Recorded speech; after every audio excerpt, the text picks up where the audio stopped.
Hi, good afternoon, everyone.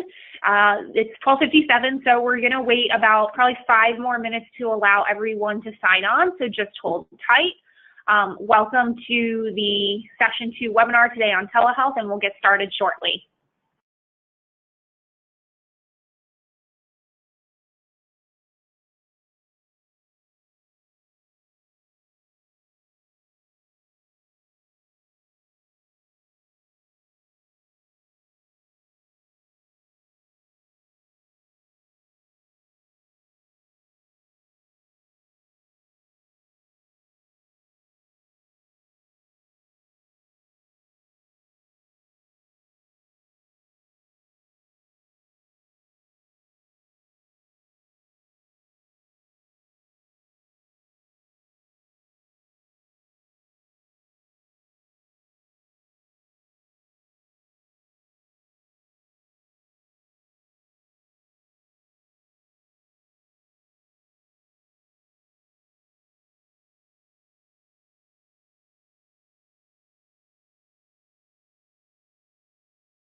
Good afternoon, everyone, and welcome to Telehealth Billing and Navigation webinar. This is the second in our series AHI is sponsoring. My name is Courtney Shaler. I manage the Adirondack Rural Health Network for the Adirondack Health Institute. That is a mouthful. Today you will be hearing from Katie Cook, our telehealth program coordinator here at AHI. Katie has been with AHI since November of 2016 and has helped grow the telehealth initiative in the North Country alongside the Fort Drum Regional Health Planning Organization to over 40 active programs. She is a resource to the region in all facets of health, telehealth and telemedicine, from keeping up on regulatory and reimbursement issues to program planning and infrastructure. Today she'll be speaking about telehealth reimbursement and billing, and I'm sure you will enjoy the presentation. Take it away, Katie. Thank you, Courtney. So welcome, everyone. This is section 2 of the telehealth series. I don't have any other sessions planned right now, but stay tuned that we will be doing additional sessions over the springtime since these have been so popular. Today we're going to talk about telehealth billing and reimbursement across the government payers as well as private payers. So to get started, just some quick housekeeping items. This webinar will, of course, be recorded for future access, and I will send out the links closer to the end of the week for everyone to access. This webinar and the Session 1 webinar are going to be available on the AHI PPI Online Learning Management System, HealthStream, and that's for our disparate partners, and it will also be archived on the North Country Telehealth Partnership and AHI websites. If any disparate partners on the line need more information about HealthStream, you can reach out to Chelsea Trueheart here at AHI. She can be reached at ctrueheart, Truehart, @ahihealth.org.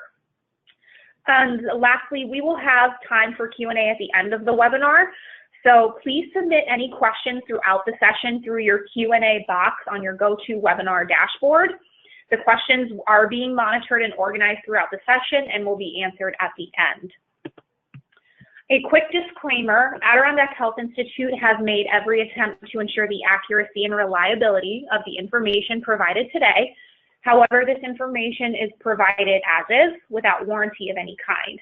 AHI does not accept any responsibility or liability for the accuracy, content, completeness, legality, or reliability of the information contained in this webinar. You should contact the insurance provider directly for further information on their participation or coverage. So today's webinar topics, a little table of contents, if you will. We're going to start off with a quick poll after this slide, and then we're going to go into a brief telehealth review and billing definitions. From there, we'll talk about the Medicaid fee-for-service and Department of Health in New York State, their regulations. We'll then go into Medicare, followed by third-party payers, and then we'll wrap it up by talking about the New York State Office of Alcoholism and Substance Abuse Services and Office of Mental Health Regulations. Keep in mind that the New York State Office of Persons with Developmental Disabilities is not listed, as they have not yet come out with any regulations pertaining to telehealth or telemedicine. So to get started, I'm going to issue a quick poll, and this poll is going to ask what type of organization you represent. So go ahead and take a minute to fill that out.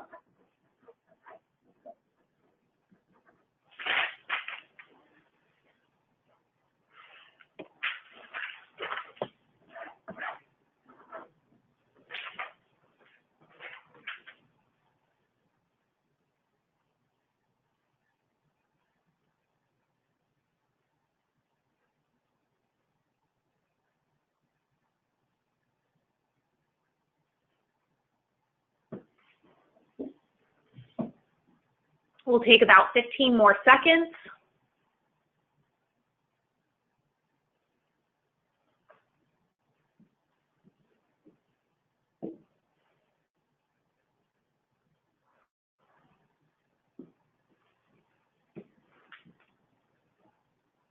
All right, so I'm going to close that poll. It looks like a good 40% of you on the line chose other. So I apologize that I didn't have your organization listed on there, but that's exciting. I'm curious to, hear where you guys are from. All right, so let's get started. So we're going to do a brief overview of session 1. It'll just be this slide going over some common definitions of telehealth as well as common modalities. So of course, if you remember from session 1, the hub and spoke model defines the telehealth workflow. The hub is the distance site where the provider is located. So if you're thinking of a bicycle wheel, think of the provider at the center of that wheel. They're typically housed in larger hospital, academic medical centers, things of that nature. Then you have your spokes. So the outside of the bicycle wheel, that's where the patients are located. A spoke site is also known as an originating or patient site. Moving on from there, some common telehealth modalities that we're all familiar with. We have our live two-way audiovisual communication. That's the most common form of telehealth or telemedicine, also known as synchronous. We have store and forward or asynchronous communication, where images are taken and securely stored and forwarded to a specialist off-site for read and interpretation. We have remote patient monitoring, which is monitoring patients in their home, typically patients with multiple chronic conditions, frequent ED admissions, to ensure that they're staying healthy in their own home and not ending up in the hospital. We have mHealth or mobile health. That's your direct-to-consumer smartphone application where you can have 24/7 access to a provider in your state, not necessarily your primary care provider, but is useful in situations where it may be mildly urgent or low acuity. And lastly, we have provider-to-provider consults. So think of your Project Echo, where primary care providers can bring de-identified specialist cases to an infectious disease doctor who specializes in HIV care. This improves patient outcomes and keeps the patient in their own community. So some billing definitions. To backtrack a little bit, I'll do just a quick billing overview for anybody who may not be familiar. So you're going to hear different abbreviations referenced. So a current procedural terminology or CPT code is a 5-digit code that describes medical, surgical, and diagnostic services. So a quick example could be CPT codes between 30,000 and 32,999 describe the respiratory system. Healthcare common procedure coding system codes are used primarily to identify products, supplies, and services not included in CPT codes, such as ambulatory services, prosthetics, or orthotics. To go dive in a little deeper, you have diagnosis codes. Those are translations of written descriptions of diseases, illnesses, and injuries. And then lastly, we have modifiers, which you see on the screen here. Modifiers are important additions to CPT codes that provide additional information on how, where, and why a procedure was performed. So when it comes to telehealth, the GT modifier is the most commonly used and most important modifier, and it's used across Medicaid, Medicare, and private payers. This modifier indicates that a visit was using video conferencing technology.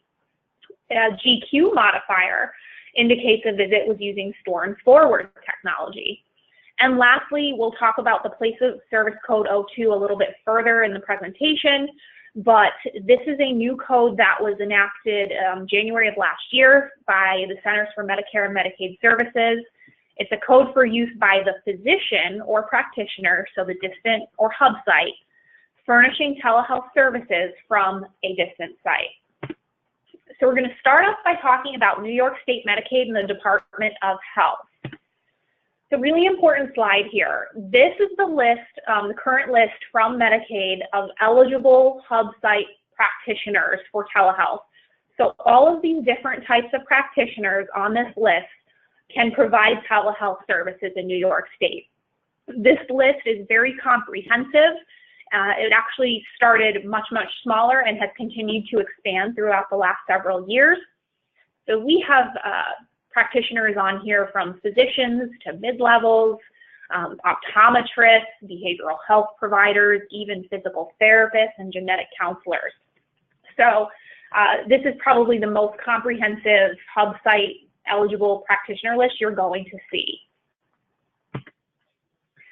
In terms of eligible sites of delivery, so with Medicaid, eligible patient sites include Article 28 facilities, Article 40 facilities, Article 31 certified hospital outpatient and freestanding clinics, and private physician or dentist offices.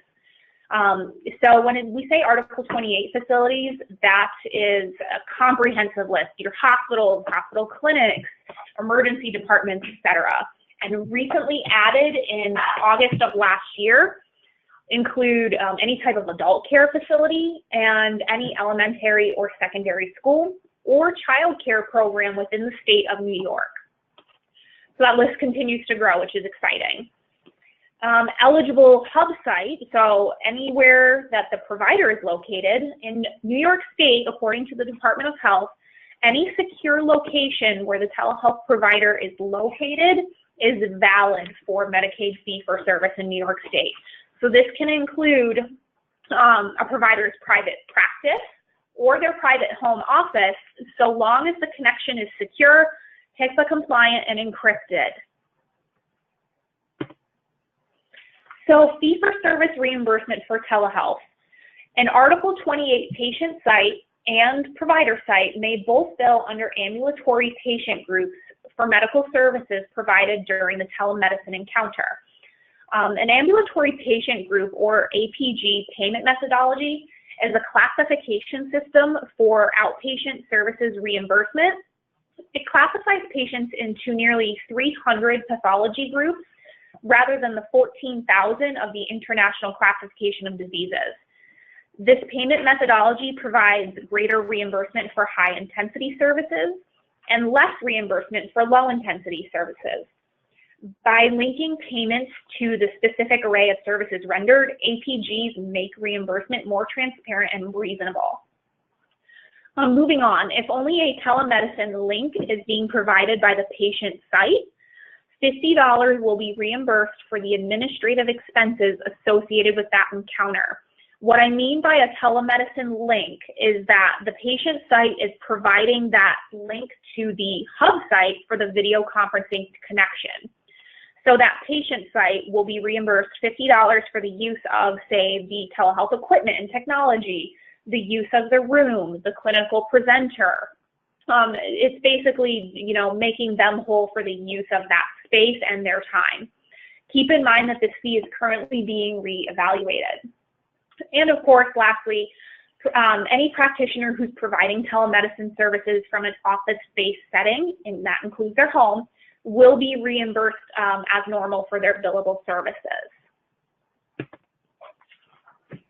For store and forward or asynchronous technology, the distance site consulting practitioner who is reviewing the information or images that have been sent to them will be reimbursed at 50% of the fee for the evaluation and management code that is billed. So keep that in mind, it's 50%. For remote patient monitoring, the practitioner or clinic will be reimbursed $4 per day, not to exceed $32 per month for these services. Side note that both of these fees for store and forward and remote patient monitoring are being reevaluated. All right, so moving on to Medicare. So eligible hub or distance site practitioners under Medicare, this is also a fairly comprehensive list. You have your physician, your mid-levels, and they also include midwives, CRNAs, psychologists and social workers, and registered dietitian or nutrition professionals. Under Medicare, the eligible patient site is slightly different from Medicaid and is largely based on rurality. So an eligible patient site under Medicare depends on your geographic location. If you're located or your practice is located in a health professional shortage area or outside a metropolitan statistical area or rural census tract, then you are Medicare eligible for telehealth. HRSA determines health professional shortage areas, and the Census Bureau determines metropolitan statistical areas. There's a great website on cms.gov where you can put in your physical address and it will let you know if your location would be eligible for telehealth or not. Outside of the HIPSA or MSA offices of physicians or practitioners, so private practices are eligible, hospitals including critical access hospitals, rural health clinics, federally qualified health centers, hospital-based renal dialysis centers, skilled nursing facilities, and community mental health centers are all eligible patient sites for Medicare. Independent renal dialysis facilities are not eligible patient sites. I tried to do some research as to why, but it was inconclusive. And then lastly, eligible modalities include telemedicine, so your commonly known live interactive audiovisual communication, and Medicare will reimburse for store and forward, but only when it is used in federal telemedicine demonstration programs in Alaska or Hawaii. So when you're billing under Medicare, we touched on this in the beginning, you'll want to use the place of service code 02, which indicates telehealth. This essentially indicates that the billed service was furnished as a telehealth service from a distant site. Medicare will pay you the appropriate amount under the Medicare physician fee schedule for telehealth services. So exact dollar amounts for different services, you would have to refer to that physician fee schedule for those exact amounts. Critical access hospitals that are on the line, keep in mind that the payment amount is 80% of the Medicare physician fee schedule for telehealth services when the distant site provider is located in a critical access hospital that elected the optional payment method, and that said physician has reassigned his or her benefits to that critical access hospital. So if you're in that type of facility on the line, keep in mind that you'll be reimbursed at 80% of the fee schedule. And additional Medicare billing, so the originating or patient site is also paid an originating site facility fee for telehealth services. Similar to how Medicaid reimburses $50, Medicare also will reimburse. The actual dollar amount, I do not know, it varies, but you would want to use the code Q3014 that's up on the screen.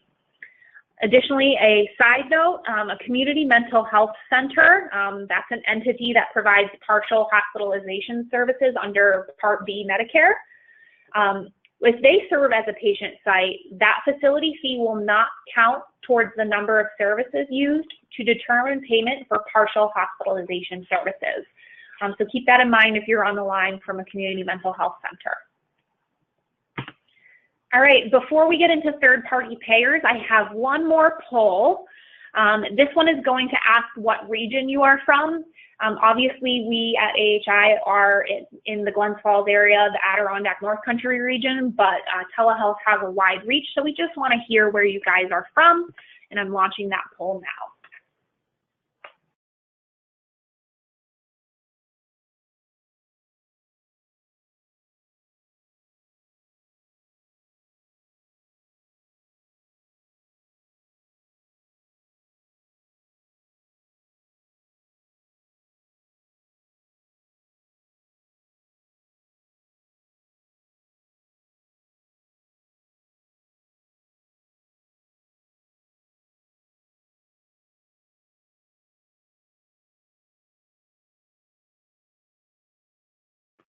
All right, we'll take about 10 more seconds. Looks like we have a lot of representation from the Adirondacks and North Country. And secondly, we have a lot of representation from Western New York.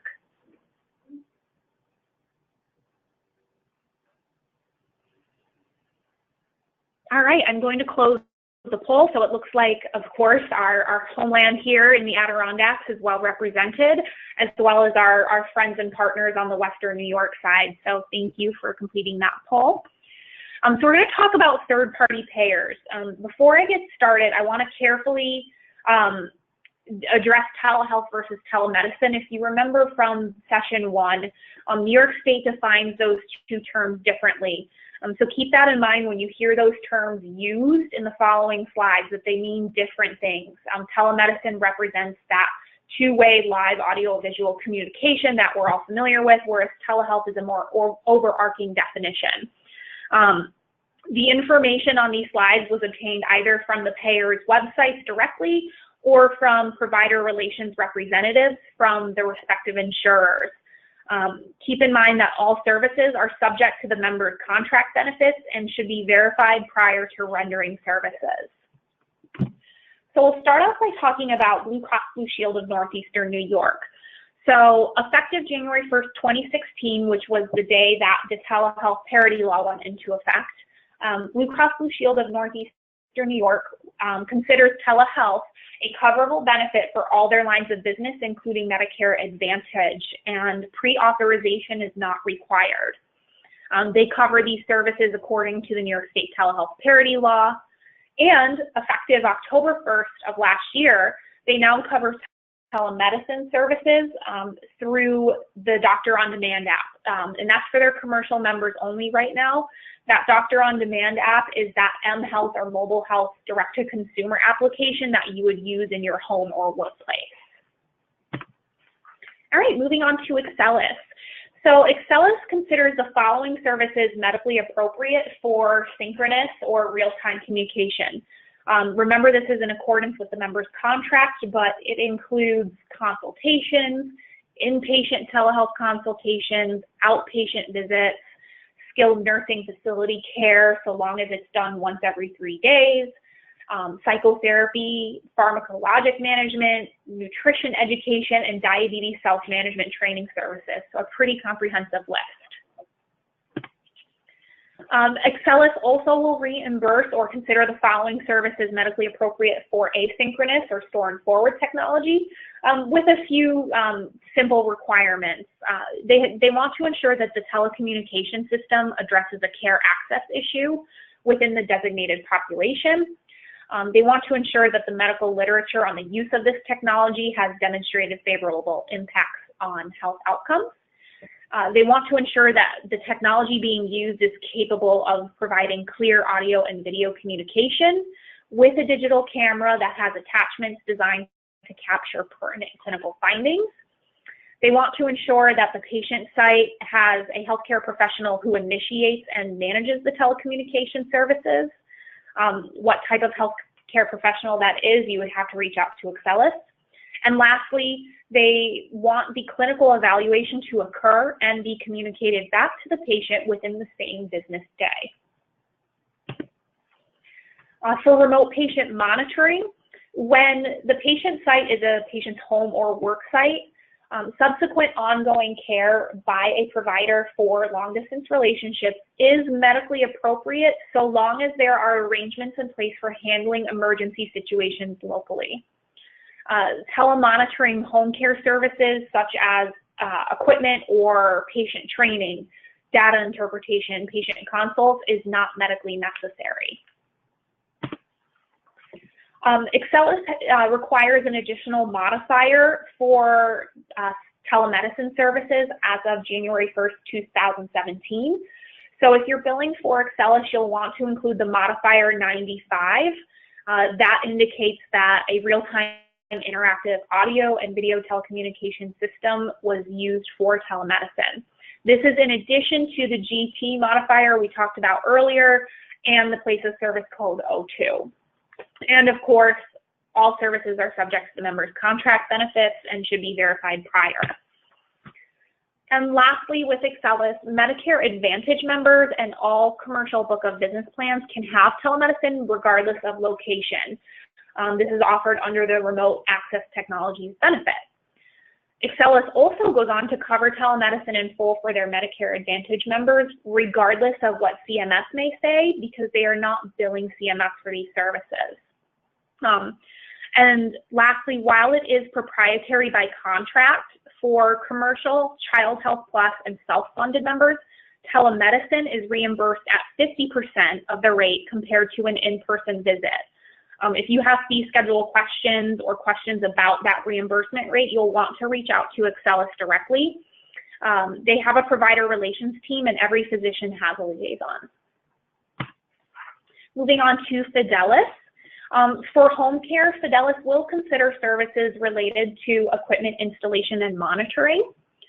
And for telepsychiatry, which is very, very popular, services will be considered by Fidelis when it is done between 2 New York State certified facilities, such as 2 OMH certified Article 31 clinics for one of their members who cannot travel from one to the other.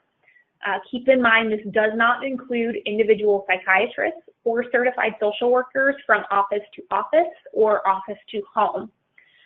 Lastly, telemedicine is not covered currently by Fidelis. If you have further clarification or information questions, you'll want to reach out to them directly.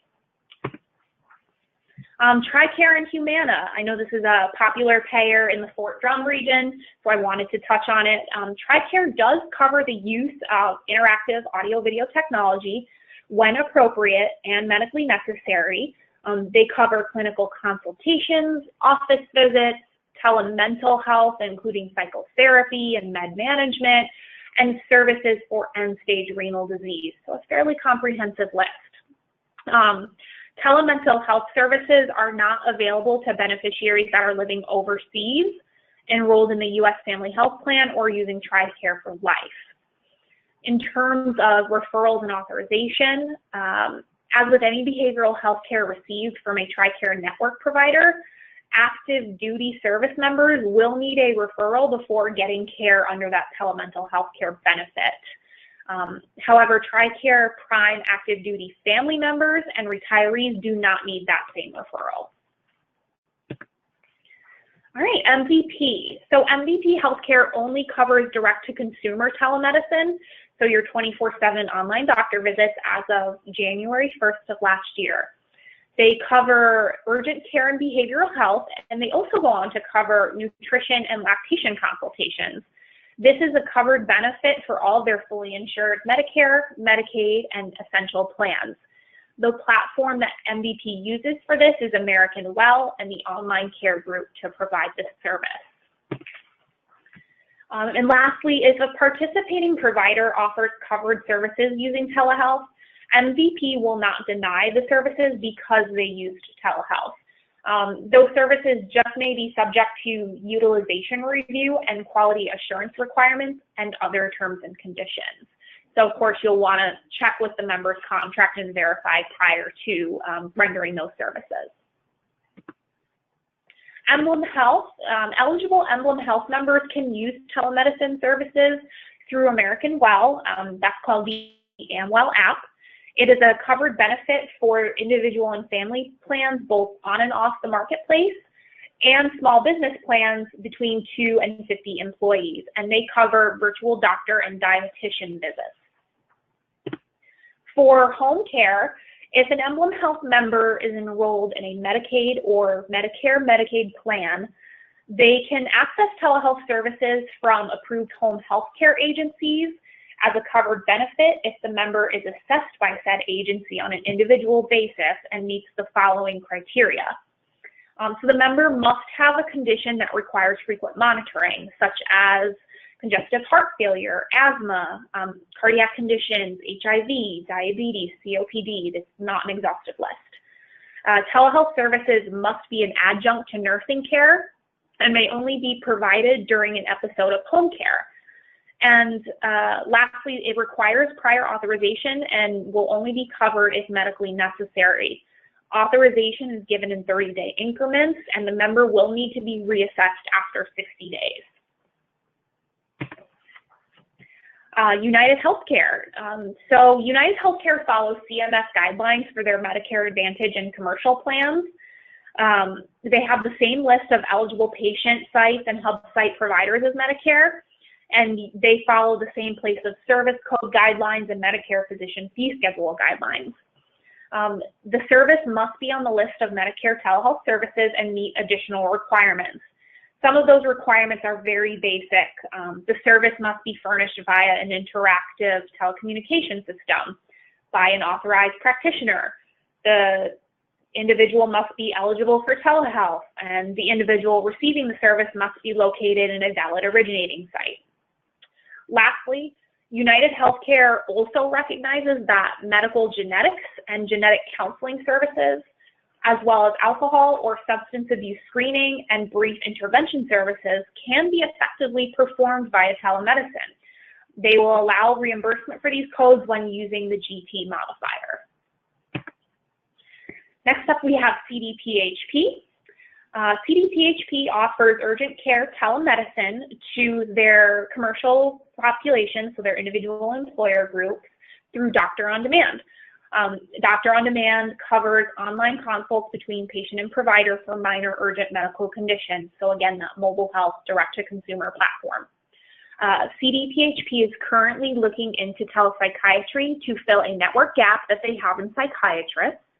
They received initial approval by the New York State Department of Health to pursue this avenue for their Medicaid population. So exciting news to come from CDPHP. Medicare will remain the same and continue to follow the direction of the CMS guidelines. All right, so next we're going to talk about OASAS and OMH, two more state agencies that have adopted telepsychiatry and telepractice regulations. So we're going to start by talking about the New York State Office of Alcoholism and Substance Abuse Services. So when authorized by OASAS, telepractice, keep in mind that telepractice is an OASAS term, services may be utilized for certain assessment and treatment services for the treatment of addiction disorders. So your substance use disorder, opioid use disorder, and gambling disorder. This includes medication-assisted treatment by an eligible practitioner from a site distant from the location of the patient. An OASAS program that is applying to provide these services needs to complete a telepractice standards compliance attestation form in addition to an administrative action request to be approved. These forms ensure to OASAS that the provider's plan for delivery of telepractice services conforms to certain technological and clinical standards. OASAS will provide a written approval in addition to designation on your operating certificate. Those plans can be submitted to your local field office. So some billing guidelines with OASAS.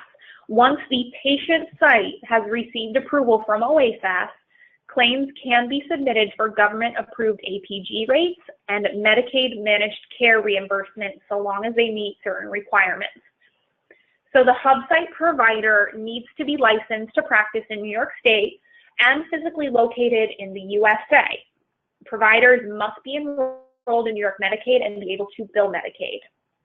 Additionally, all patients must have at least one in-person evaluation with clinical staff prior to using telepractice. There also needs to be informed consent obtained. A side note, and this is important, induction for buprenorphine requires an additional in-person evaluation by a DEA-authorized prescribing professional. There is one exception to that requirement, that the DEA-approved prescriber be physically present. If there is another DEA-approved practitioner present with the patient, then the initial evaluation can be done via telepractice with the DEA prescriber. This will support medication-assisted treatment accessibility if a DEA practitioner has met their cap. Some valid services under OASAS include admission assessments, direct transfers, psychosocial evaluations, and mental health consultations, medication-assisted treatment prescribing and monitoring, and any other services as approved by OASAS. Of course, if you're using telepractice under OASAS, you must use the GT modifier to identify that telepractice was used, and it must be on each claim line. If claims don't have the GT modifier, it will be considered non-compliant on an audit. All right, New York State Office of Mental Health. So telepsychiatry is now a practice available to OMH licensed providers under the New York State Mental Hygiene Law. This is all OMH licensed programs except assertive community treatment and personalized recovery-oriented services. Providers that are requesting to utilize this practice may simply submit an administrative action. However, the originating site will need to be fully licensed by OMH under these regulations. The provider site just needs to simply be in a New York State Medicaid enrolled site. So if you're applying to utilize telepsychiatry, there is a telepsychiatry standards compliance attestation form, and that also is attached to an administrative action request for OMH approval. The providers themselves must also complete a technical guidelines checklist, and that just ensures that certain technological standards that have been prescribed are going to be set forth. Once a program has received approval, they can submit claims for Medicaid fee-for-service and Medicaid managed care reimbursement. For a service to be reimbursable, the patient has to be physically present at the OMH licensed program in which they are already enrolled. The provider delivering the service needs to be licensed in New York State and physically present at a New York State Medicaid enrolled site. Eligible services for Medicaid and Medicaid managed care reimbursement include initial assessment, psychiatric assessment and consultation, crisis intervention, psychotropic medication treatment, psychotherapy, developmental and psychological testing, and complex care management.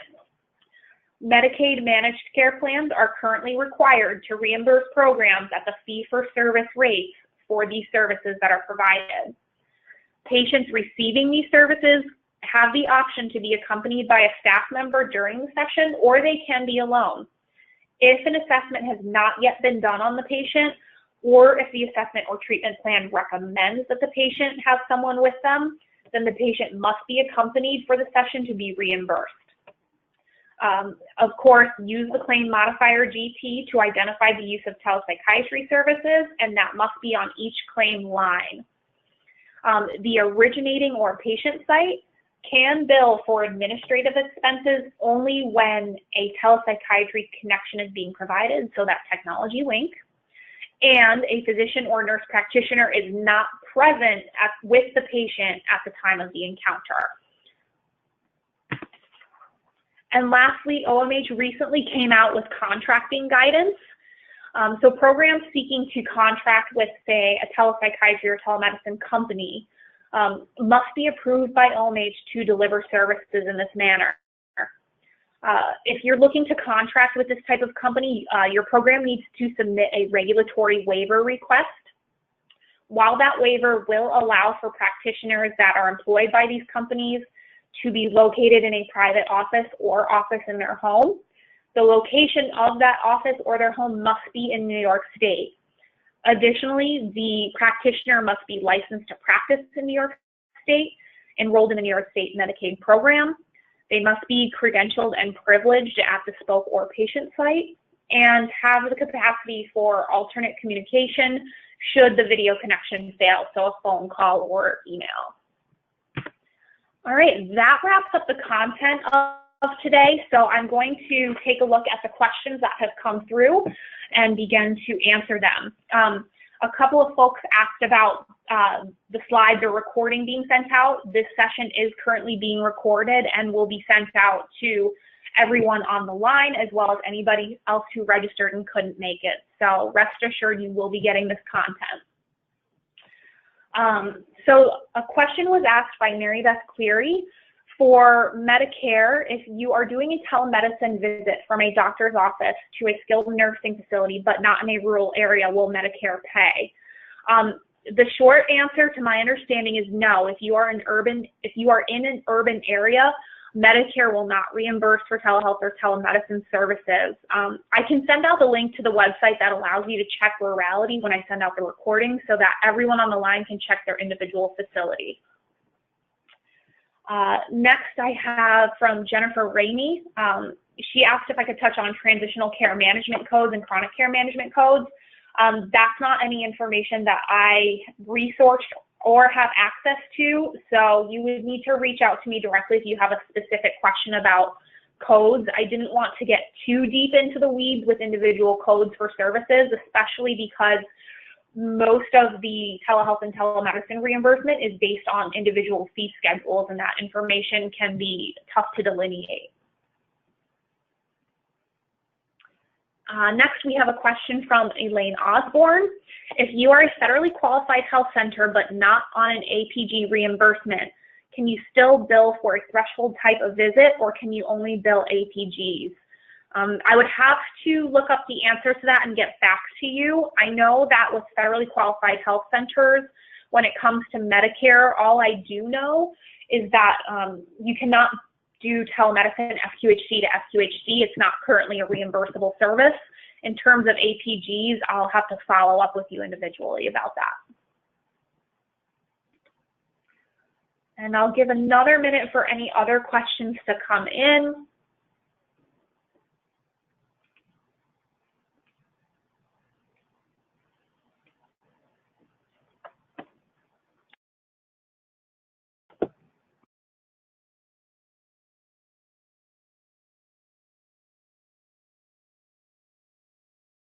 While we're waiting for other questions to come in, if you guys have additional ideas for topics or webinars that you'd like me to present on as it's related to telehealth, please type that into the chat box before you log off. I'm welcoming ideas for future sessions like this and want to address everybody on the line's questions and desires for additional information.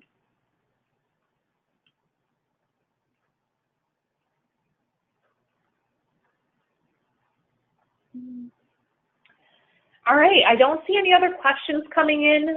If you think of something after the fact, my email is right on the slide. I'm very approachable and can do my best to find the information for you.